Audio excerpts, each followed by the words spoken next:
अनाज बांटते हैं पीले कार्डों पे। अगली पॉलिसी आने वाली है कि उनको अनाज नहीं देंगे, उनको नगद पेमेंट देंगे। उनको बीच का अंतर जो है, जैसे गैस सिलेंडर पे सब्सिडी है, वैसे नगद उनके खाते में जाएगा। और इससे 30,000 से 35,000 करोड़ सरकार को हर साल बचेगा और सरकार को अनाज रखने की कोई जरूरत नहीं पड़ेगी। आज ये FCI को तोड़ रहे हैं, वो मजदूर भाइयों का भी आगे रगड़ा लगने वाला है। FCI को तोड़ रहे हैं। शांता कुमार कमेटी ने रिपोर्ट दी है कि हरियाणा और पंजाब से भी खरीद बंद कर दी जाए, बाकी तो पहले ही नहीं हुई। हरियाणा और पंजाब से भी खरीद बंद कर दी जाए। हरियाणा और पंजाब में भी केवल धान और गेहूं बिकती है, इस पे भी टंका लगता है।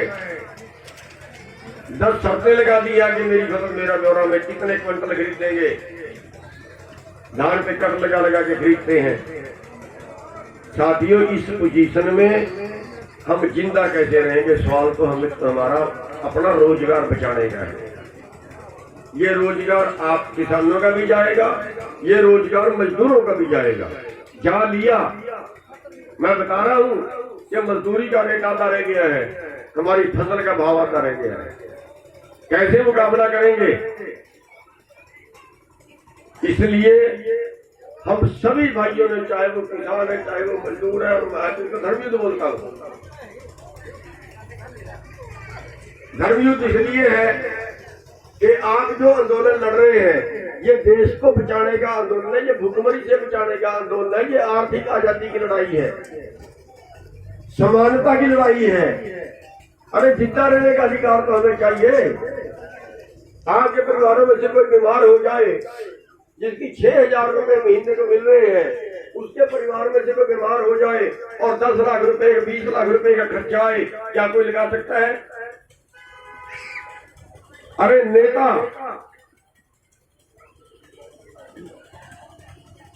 50,000 करोड़ का मालिक हो, अगर उसके परिवार से कोई बीमार हो जाए और अमेरिका में जाके इलाज कराए, 5 करोड़ रुपया खर्चा आए, तो सरकार के खजाने से जाता है। उस अमीर आदमी के लिए देश का खजाना है। एक अधिकारी 2 लाख रुपए की तनख्वाह लेता है, उसके परिवार में से कोई बीमार हो जाए, 50 लाख रुपया भी खर्चा आए, उसका आए, तो सरकार के खजाने से जाता है। लेकिन इस जनता के लिए खजाना नहीं है। अमित शाह जी ने कहा कि हमारे पास किसानों के लिए खजाना नहीं है, हमारे पास पैसा नहीं है फसल खरीदने के लिए। हमने कहा पैसा है, नियत नहीं है। पिछले साल 5 लाख करोड़ निकाला देश के खजाने से, मारुति को दिया 70,000 करोड़। मारुति कारें कम बिकी, 30% खरीदारी कम हुई। कम इसलिए हुई कि आपके पास पैसा नहीं आया। कपड़े कम बिके, मकान कम बिके बड़े बड़े बिल्डरों के, क्योंकि आपके पास पैसा नहीं आया। और आपके पास पैसा नहीं आया, इस बहाने से देश के खजाने से 70,000 करोड़ निकाल के मारुति को दिया। अरे जो किसान आत्महत्या कर रहे हैं कर्जे में, इसको दोहनी फुट्टी को भी नहीं दिया आज तक। अरे मंदी होती है जब हमारा 2 रुपए किलो प्याज हुआ, जब हमारा 2 रुपए किलो आलू हुआ, स्टोर से निकाल के फेंकना पड़ा। कोई मदद में आई क्या सरकार? कोई 10 रुपए किसी किसान को मिले क्या? 70,000 करोड़ देश के बिल्डरों को दे दिया कि इनके मकान कम बिके, इनको बचाओ। देश के बिल्डर जो बड़े बड़े सिटी बसा रहे हैं, 5 लाख करोड़ देश के खजाने से निकाला और बंदरबांट कर दी। और जब किसान का नाम आता, जब मजदूर का नाम आता, तो देश के पास कोई पैसा नहीं है। हर साल बजट कम कर रहे हैं। पिछले साल 5.1% बजट खेती पे था, अब के बाद 4.3% बजट खेती पे है, घटा दिया है। खेती को और तंग करने के लिए, खेती को और महंगा करने के लिए, ताकि आप खेती छोड़कर भागे। साथियों, बस हमारा जो आंदोलन है वो अपना रोजगार बचाने का आंदोलन है, और ये लड़ना ही पड़ेगा, दूसरा चारा हमारे पास नहीं है। और हम पहली बार देख रहे हैं आंदोलन में गुंडागर्दी, पहली बार देख रहे हैं। 3 बार हमला हो चुका है, 3 बार 400-500 गुंडे आते हैं बीजेपी के, पुलिस साथ में आती है, इनके नेता साथ में आते हैं, 2 बार हमला करवा चुके हैं। हमारे लड़के भी लड़ उठा के भागते हैं, रोकना मुश्किल हो जाता है। ये चाहते हैं 2-4 मर जाएं, आंदोलन का रुख बदल जाए। हमने रैली रखी कुरुक्षेत्र के अंदर, लठ मारे सिर पाड़ दिए, कुरुक्षेत्र के अंदर रैली नहीं करने देंगे। हमने रैली रखी दिल्ली के अंदर, कहा दिल्ली में घुसने नहीं देंगे।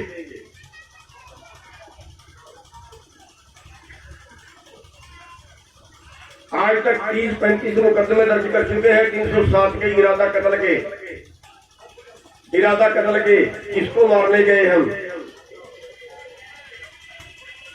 हमने कहा दिल्ली हमारी राजधानी है, दिल्ली हमारा देश है, हमारे देश की राजधानी, हम हिंदुस्तान के नागरिक हैं, जाएंगे। बैरिकेड तोड़े, कहीं पानी मारे, कहीं डंडे मारे, कहीं आंसू गैस मारी, कई मुकदमे बनाए। 30-35 मुकदमे अभी तक दर्ज कर चुके हैं। अगर उन सब में सजा हो जाए ना तो 5 जन्म तो कम से कम नहीं कटेगी हमारे साथियों। लेकिन मैं आपसे भी कहना चाहूंगा, बहुत से लोगों में मुकदमे दर्ज हुए होंगे, बहुत से लोगों दिल्ली में मुकदमे दर्ज हुए होंगे, भुगतने पड़ेंगे, कोई चारा नहीं है। हमें इनके हर जुल्म का मुकाबला करना पड़ेगा, जब हमारे को वो भी खाने पड़ेंगे। और कोई और किसी तरह की शरारत करेंगे, वो भी की सहनी पड़ेगी।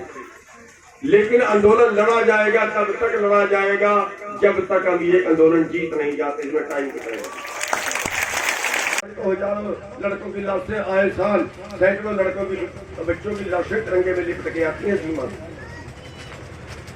ये हमें दंगे करवा रहे हैं तिरंगे के नाम पे। साथियों, आज हम कहाँ खड़े हैं? आज मजदूर किसान से करता है, किसान मजदूर से करता है। क्यों? जातियों के झगड़े हमारे बीच में खड़े करा दिए, 1 बनाम 35। अरे देखिए कितने दुष्ट लोग हैं। ये होता है नेताओं के काम, ये नेता होते हैं। इससे बड़ा देशद्रोह क्या होगा? अपने भाई को अपने भाई से लड़वा दिए, इससे बड़ा देशद्रोह क्या होगा? एक जाति को दूसरी जाति से लड़वा दिए, इससे बड़ा देशद्रोह क्या होगा? एक धर्म को दूसरे धर्म से लड़वा दिए, इससे बड़ा देशद्रोह क्या होगा? अभी करवा दिए थे लगे 26 तारीख को इन्होंने तो अपने आदमी भेज के लाल किले पर झंडा चढ़वा दिया। अगर उसकी फोटो ना मिलती, अमित शाह से और मोदी से हो गया था खड़े। अपने लोगों को खड़े करके करनाल में सरदारों को बट्टे मरवा दिए। धार्मिक झंडे को खालिस्तान का झंडा बना दिया। ये नेता होते हैं। आज जरूरत है हमें इस व्यवस्था के परिवर्तन की। और बड़ी बात है कि किसानों और मजदूरों को, दुकानदारों को जितने लूट रहे हैं हम, जिनका शोषण हो रहा है, उन सबको एक मंच पे आना पड़ेगा। अगर बचना है, दूसरा रास्ता कोई नहीं है हमारे पास। कभी आ जाए तो बच सकते हैं, वरना दूसरा रास्ता नहीं है। ये कारपोरेट वाले खून निचोड़ देंगे।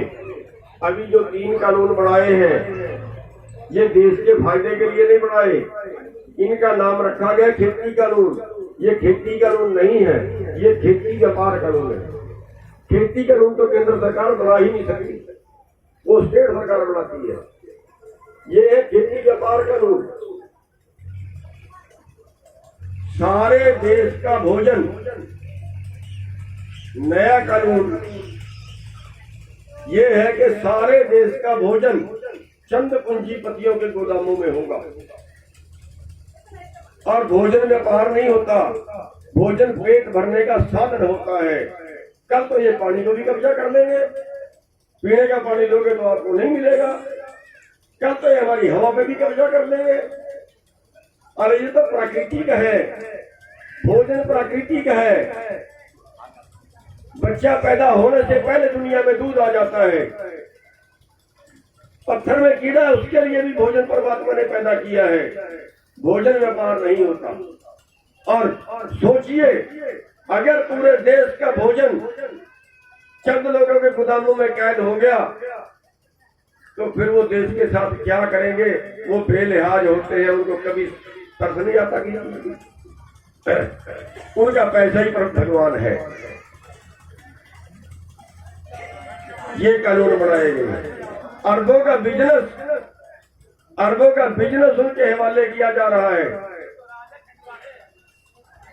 प्रधानमंत्री जी झूठ बोलते हैं, संसद में खड़ के बयान देते हैं एमएसपी था, एमएसपी है, एमएसपी रहेगा। हम कहते हैं मोदी झूठा था, झूठा है और झूठा रहेगा। साथियों, हमने सवाल किया था अमित शाह जी से मीटिंग के अंदर, हमने सवाल किया था कि आप रोज बयान देते हो टेलीविजन पे 23 बदलों का एमएसपी है, क्या आप 23 बदले खरीदने के लिए तैयार हो? उन्होंने कहा नहीं, बिल्कुल नहीं, देश के खजाने में बोझ पड़ेगा और देश के खजाने में बोझ हम नहीं पा सकते।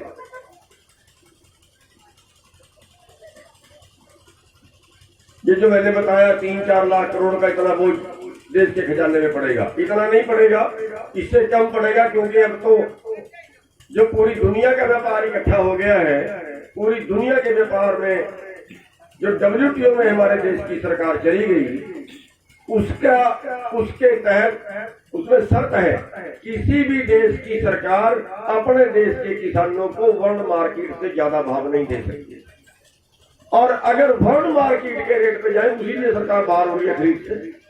उन्हीं शर्तों के तहत सरकार खरीद से भाग रही है, और उसमें अंतर है।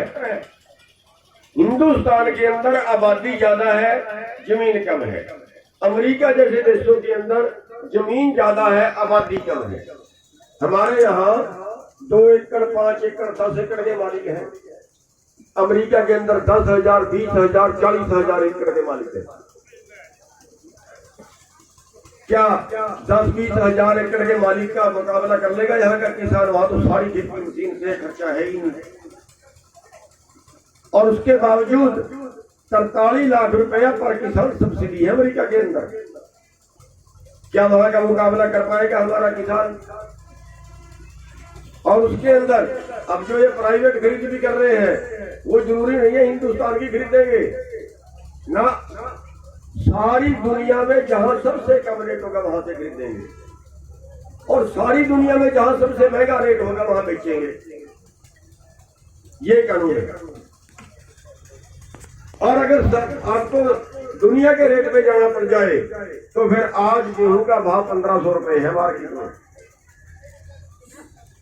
ये कहते हैं one nation one market, Bihar की 1100 रुपए में बिकी है। जो यहाँ कानून अब बना है ना, ये बिहार में 2006 में बन गया, और 2006 में कानून बनने से बिहार की हालत देखिए।